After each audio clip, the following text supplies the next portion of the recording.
특활비 관련해서 그때 이제 검찰이 브리핑을 할 때 특이점은 좀 있었죠. 그때 이제 의도적으로 네. 김윤옥 여사가 그 돈을 직접 사용한 것으로 그렇죠. 얘기를 해서 네. 그 당시에도 이게 딱 그 문장을 사실 안 넣어도 되는데 이제 국정원 검찰이? 특활비를 네. 썼다라고 얘기를 하면 되는데 이제 김윤옥 여사를 특정한 부분이 하나 있었고 아니, 그리고 변호사님 영부인이거든요. 예. 이분이 영부인이 국정원 특활비를 직접 수령했다면 그거는 뭐 저는 대통령을 보고 준 것이고 대통령이 이제 수령을 했다고 봐야 될 겁니다. 네. 그런데 이제 김윤옥 여사는 처벌 대상 아니에요? 통상적으로 이제 부부가 했을 때 한 명만 범행을 처벌을. 했을 때는 한 사람으로 이렇게 처벌을 할 텐데 특히 문제는 이명박 대통령이 만약에 이 수사에 협조를 안 하고 이렇게 되지면 엄밀하게 보면 또 제3자로 볼 가능성이 있어서 피해자를 입건할 소지도 있는 거예요. 그래서 지금 태도를 보고 네. 지금 아까 그 아들 또 사위. 현재는 참고인 신분을 해놨잖아요. 참고인 신분이어도 진술 거부 고지를 다 한 상태에서 진술 조서를 받았을 거예요. 그거는 언제든지 피해자로 전환됩니다. 대통령이 왜 대통령이 됐느냐, 네. 되려고 했느냐, 장사하기 위해서 된 것이 너무 드러나는 거예요. 장사하려고 예. 자기 장사하려고. 네, 공익적 요소는 전혀 네. 없고 어떻게 하면 돈을 벌까, 돈 빼먹을까만 생각을 했던 거고. 돈을 빼먹을까. 차명재산 이것은 나쁜 게요. 예. 공직을 뭐 국회의원도 했고 서울시장도 했고 대통령도 했는데 네. 그 오랜 기간 동안 다 숨긴 거 아니에요. 그렇죠. 국민들 다 숨긴 예. 거 아니에요. 제가 다스 내부 취재를 했을 때 네. 다스 내부에서도 이제 그런 얘기들 해요. 정치 권력을 획득하는 방법으로 회사를 키워온 거 아니냐는 거를 공공연히 알고 있고 네. 그게 아니라고 한다면 예를 들면 다스가 이명박 전 대통령의 것이 아니라고 한다면 다스가 어떻게 여기까지 왔냐. 이거는 이제 다스 내부 관계자들도 다 알고 있는 내용이고 네. 그러니까 그거 자체가 회사 내부 관계자들이 실소유주를 누구라고 생각했는지를 가장 정확하게 드러내는 거죠. 그러니까 이상은 회장이나 뭐 그 다른 사장들의 능력으로 다스가 여기까지 온 것이 2조가 넘는 회사가 된 게 아니라 네. 오로지 이명박 전 대통령이 서울시장과 그렇죠. 네. 대통령이 되는 과정 속에서 이제 다스가 성장을 했고 결정적으로 두 번의 변곡점이 있다는 얘기도 네. 다스 내부에서는 다 알고 있습니다. 첫 번째 변곡점이 이명박 서울시장 시절에 현대차의 그 사업 문제를 해결해 줬을 때 네. 그게 이제 일부 언론에서 보도가 됐지만 원래 이제 지금 경부고속도로 들어오다 보면 있는 게 현대차 사옥이잖아요. 그렇죠. 그 서울 다 오면. 근데 이제 그게 원래 하나짜리 양재동. 빌딩이요. 네. 양재동이요. 하나짜리 빌딩이었는데 건물을 지을 수 없는 땅이었는데 네. 연구 개발 목적으로 건물을 짓게 해주면 어떻겠냐라고 이제 서울시가 공교부에 조례 개정 제안을 했고 네. 그 부분이 받아들여져서 결국 지금 현대차 사옥이 됐는데 그 이후에 물량이 확 늘어났다는 게 이제 다스 관계자들 증언이고 또 한 가지는 이 사면 문제 포함해서 정몽구 현대차 회장. 대통령이 된 이후에 예. 그러니까 했던 과정에서 확 또 조 단위로 매출이 늘어나는 과정인데 이 두 가지 부분이 다스의 성장에 결정적이었기 때문에 이것은 그 다스의 실소유주인 이명박 전 대통령이 정책 권력을 획득한 이후에 네. 행정적으로 문제를 풀어서 또는 법률적으로 문제를 풀어서 다스를 키워온 과정이라고 다스 내부에서는 다 증언을 하고 있습니다. 지금 근데 서울시장 할 때부터 해서 계속 권력을 자기 재산을 불리는 수단으로 삼았는데 지금 드러난 게 삼성현대고 그밖에 다른 재벌들도 있을 거라는 게 다스에서 일했던 그 제보자들의 얘기잖아요. 그러니까 그렇지. 재벌이 어디까지 나올지 지금 모르는 거예요. 그렇지 않겠습니까? 그 박근혜 대통령은 뭐 국민들 다 알다시피 그 사물에 돌아가는, 세상 돌아가는 일을 잘 모르잖아요. 그거를 최순실이가 이용했던 거고, 네. 이명박 대통령은 본인이 직접 챙기는 거잖아요. 그렇죠. 본인이 직접 제시하고, 이게 지금 어쨌든 뭐, 삼성 변호사비 남은 거 10억까지 네. 남아있으니까 챙겨오라고 챙겨오라고 할 정도니까 시켰잖아요. 예. 아주 꼼꼼하게 챙기는 스타일이란 말이에요. 근데 제가 궁금한 게 이거 차명재산 다 금융실명제법 위반이잖아요. 이것도 그 부동산은 그렇죠. 예. 그 부동산은 그렇게 하면 실제 이제 부동산 같은 경우는 몇 년 동안 차명으로 보여주면 껍데기 다 뺏기겠죠. 추징금 추징금. 하여튼 그 추징금이라 그러나 하여튼 그 대상이 되는 것이고, 다른 부분은 차명으로 소유하는 것 자체가 불법이 아닌 부분도 있죠. 네. 그러니까 지금 보면 자금을, 그러니까 뇌물을 수수하고 그 다음에 이를테면 재벌 뭐 삼성이 됐든 현대가 됐든 뭐 롯데가 됐든 또 뭐 SK 얘기도 요새 나오던데 SK가 됐든 뭐 어찌됐든 이 재벌을 관리하거나 돈을 받는 통로가 사위였다면 이 사위도 당연히 처벌- 전범이 되는 거죠. 예. 그렇죠. 그렇게 봐야 될 것 같고요. 지금 뭐 이 사건이 핵심적으로 검찰 수사가 활기를 띠고 풀려나가는 게 김백준 씨의 진술이 그렇죠. 결정적이었던 것이잖아요. 그리고 김백준 씨와 이제 두 명의 재산관리, 청계재산 사무국장이었던 이병모 씨와 이영배 씨의 증언이 결정적이었는데 이분들이 다 창구 역할을 했던 거고요. 김백준 씨 같은 경우에는 이제 뭐 다스가 140억 원을 찾아올 때 이명박 대통령이 사인을 한 서류가 있다는 건데 그러니까 예를 네. 들면 다스는 내게 아니다라고 했을 때 그리고 이제 그때 김백준 씨한테 이명박 전 대통령이 내가 이거 사인하면 140억 찾아올 수 있는 거냐 이렇게 이제 물었다는 얘기도 네. 그 최동영 전 네. 다스 경립팀장이 이제 했었었는데 뭐 그런 부분들 그렇게 이제 분야별로 관리를 하는 재산 관리인들이 다 있었을 거고요. 그 사위도 역시 마찬가지로 그렇고 지금 이제 일각에서 제기하는 거는 뭐 인도네시아나 이런 해외에도 네.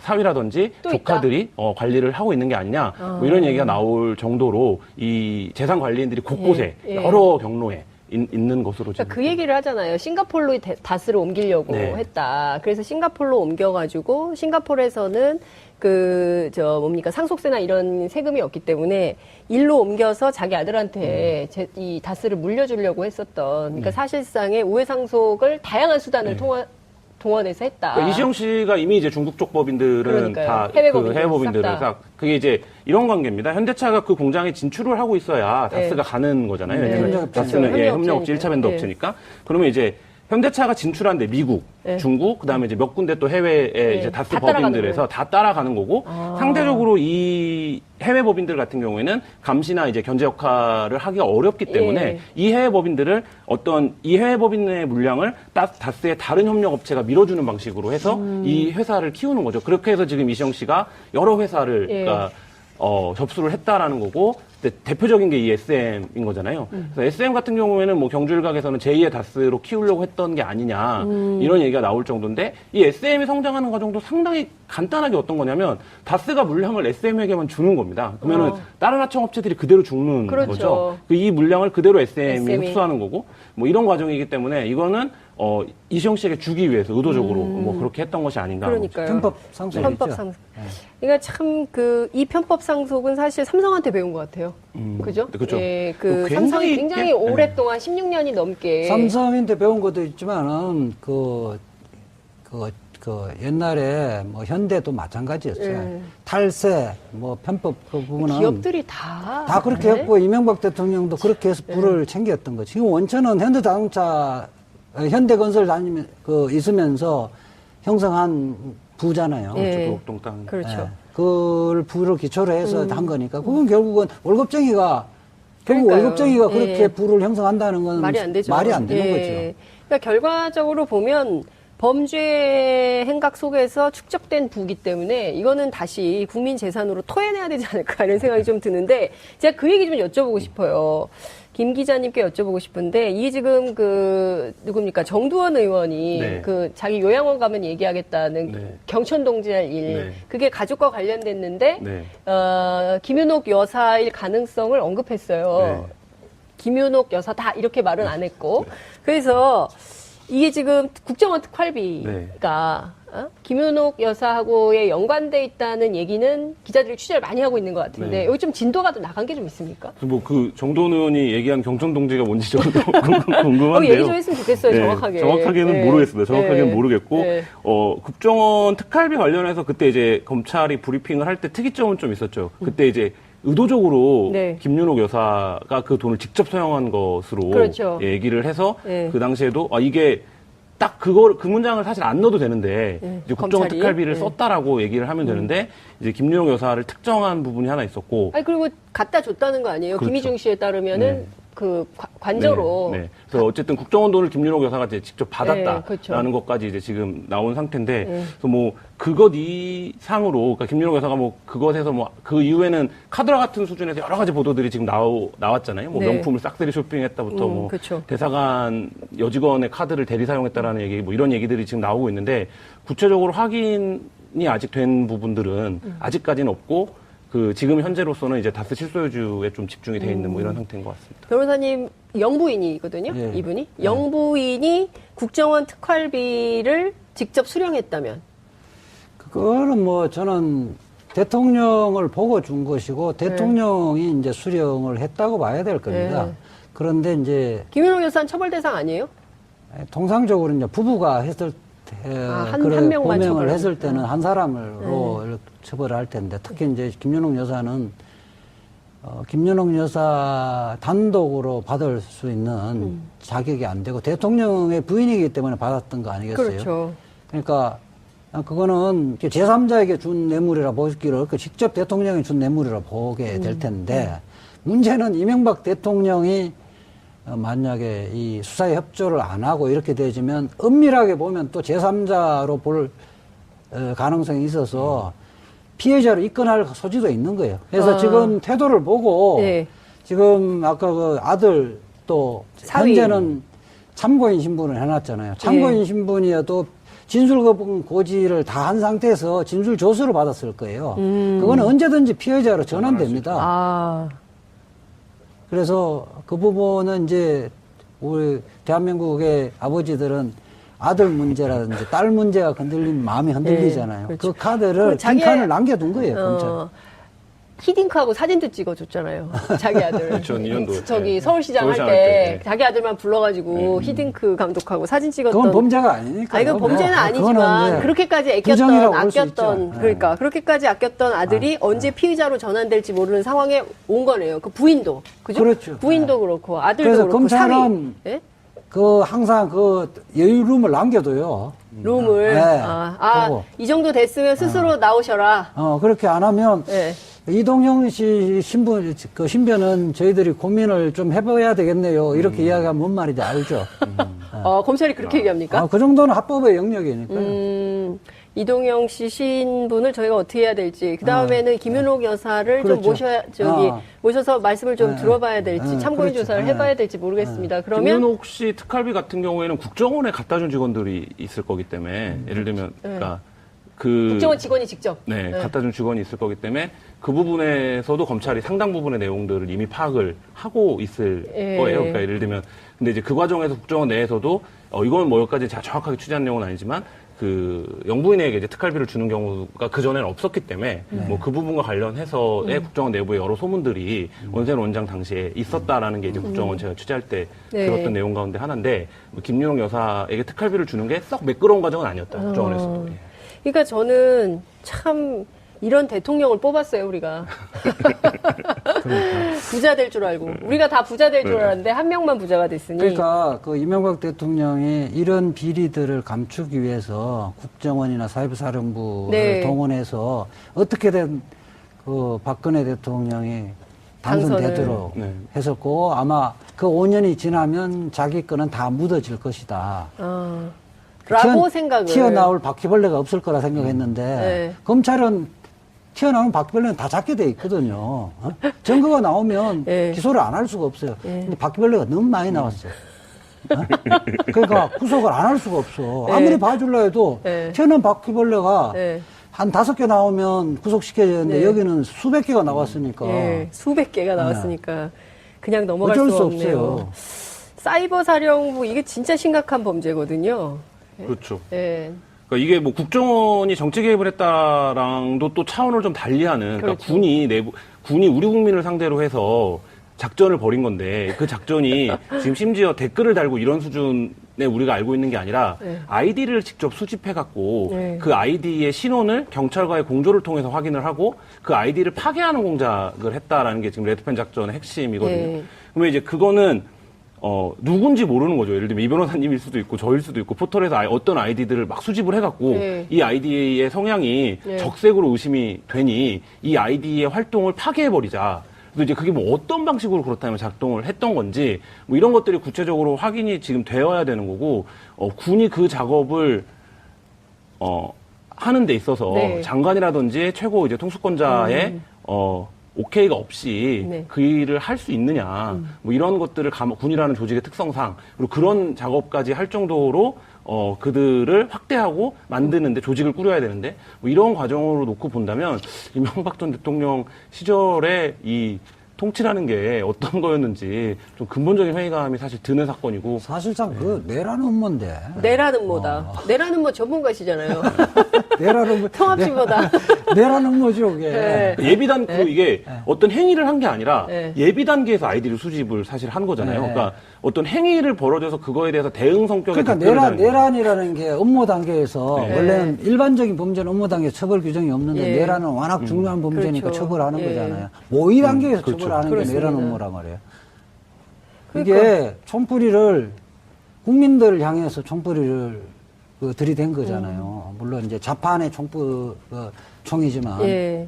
아니, 지금 오프라인이 동시에 가동되고 있는 세상에서 이게 직접 겨누는 것만 총은 아닌 것이죠. 그럼요. 예. 그러니까 저는 이게 민주주의 근간을 그냥 흔들어 버리고 원하는 대로 아무 때나 자기들이 원하는 정권을 만들 수 있다고 생각했던 건데 이런 적폐를 청산하지 않고 그냥 넘어갈 수는 없고 이것도 굉장히 내라는 뭐로 엄하게 다스려야 되는 거 아닐까요? 이명박 전 대통령이 이 세 가지 혐의 중에 제일 심각한 게 이거 사실 제가 아닌가요? 내란 업무라고 이야기했지만 법률상 내란 업무보다는 일반 감정의 내란 업무라고 보는데 네. 법률상 문제는 좀 더 검토를 해봐야 되겠지만은 네. 어쨌든 재질이 굉장히 나쁘고요. 그러니까 특정 후보를 낙선시키고 특정 후보를 당선시키는 걸 넘어서서 국민들과의 사상 전쟁, 국민들 여론을 조작하려고 했던 거기 때문에 굉장히 심각한 거고요. 네. 그 뿌리는 아직까지나 저는 온전해 있다고 보거든요.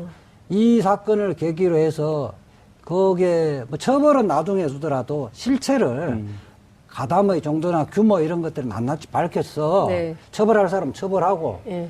말하자면 재활의 기회를 줄 사람 재활을 주고 국문화 자체를 완전히 바꿔야 되는 거죠. 이 사건에서 지금 주목해야 되는 거는 경찰과 공조를 했다는 그렇죠. 부분인데, 그러니까 한 기관에서 어떤 기관의 수장이나 이 정권 차원이죠, 그러면. 네, 그러니까 이게 경찰과 군이 동시에 동원이 됐고 이게 그리고 기관 간의 공조를 하게 되면 이 말이 새 나갈 가능성이 굉장히 높잖아요. 예. 근데 그런 것들을 감안하고도 했다라는 건 그 정권 내내 그것이 굉장히 일상적이고 공공연하게. 체계적으로 공공연하게 이루어졌다라는 관행이네요, 거를 관행. 보여주는 거고, 또 한 가지는 경찰도 그렇고 군도 그렇고 지금 거의 청산이 안 돼 있는 그렇죠. 상태입니다. 말씀하신 대로. 그러니까 그렇죠. 한두 번 할 때는 겁도 있고 이거 들키면 어떨까 생각하다가 여러 번 하면요. 이게 일상이 되는 정상적인 업무로 돼버리는 거죠. 그렇다고 봐야 되는 거죠. 그러니까 지금 참 끔찍하면 이 세월을 우리가 살아온 거네요. 이 진짜 이게 독재가 끝났다고 생각을 했는데 이명박 정권의 탄생부터 박근혜 정권 9년까지 사실상 21세기형 독재 체제 속에서 그렇죠. 우리가 살았던 거고 이 적폐를 말끔하게 청소하지 않는 한 또 이런 바퀴벌레들이 또 나올 거 아닙니까? 그럼요. 네? 참 걱정스럽다는 생각이 좀 듭니다. 바퀴벌레가 알을 하루에 네. 엄청 몇십 배가 낳잖아요. 네. 알을 못 낳게 해야 되는 거죠. 바퀴벌레가 태어나는 바퀴벌레만 지금 잡았다 하면 네. 이명박 대통령 처벌 필요성은 바퀴벌레가 알을 못 낳게 하는 거예요. 부화를 못 하게끔 하는 게 중요한 거예요. 그런 차원에서 지금 진행되는 수만 가지의 적폐청산 요구 뭐 이런 것들이 흔들림 없이 가야 되지 않을까라는 생각이 좀 듭니다. 특활비 관련해서 그때 이제 검찰이 브리핑을 할 때 특이점은 좀 있었죠. 그때 이제 의도적으로 네. 김윤옥 여사가 그 돈을 직접 사용한 것으로 그렇죠. 얘기를 해서 네. 그 당시에도 이게 딱 그 문장을 사실 안 넣어도 되는데 이제 국정원 검찰이? 특활비를 네. 썼다라고 얘기를 하면 되는데 이제 김윤옥 여사를 특정한 부분이 하나 있었고 아니, 그리고 변호사님 영부인이거든요. 예. 이분이 영부인이 국정원 특활비를 직접 수령했다면 그거는 뭐 저는 대통령을 보고 준 것이고 대통령이 이제 수령을 했다고 봐야 될 겁니다. 네. 그런데 이제 김윤옥 여사는 처벌 대상 아니에요? 통상적으로 이제 부부가 했을 때 한 명만 범행을 처벌하는. 했을 때는 한 사람으로 처벌을 할 텐데 특히 문제는 이명박 대통령이 만약에 이 수사에 협조를 안 하고 이렇게 되지면 엄밀하게 보면 또 제3자로 볼 가능성이 있어서 피해자로 입건할 소지도 있는 거예요. 그래서 지금 태도를 보고 네.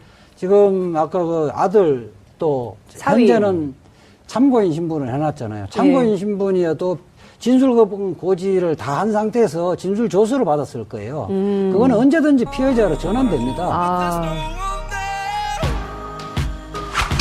대통령이 왜 대통령이 됐느냐, 네. 되려고 했느냐, 장사하기 위해서 된 것이 너무 드러나는 거예요. 장사하려고, 예. 자기 장사하려고. 네, 공익적 요소는 전혀 네. 없고 어떻게 하면 돈을 벌까, 돈 빼먹을까만 생각을 했던 거고. 돈을 빼먹을까.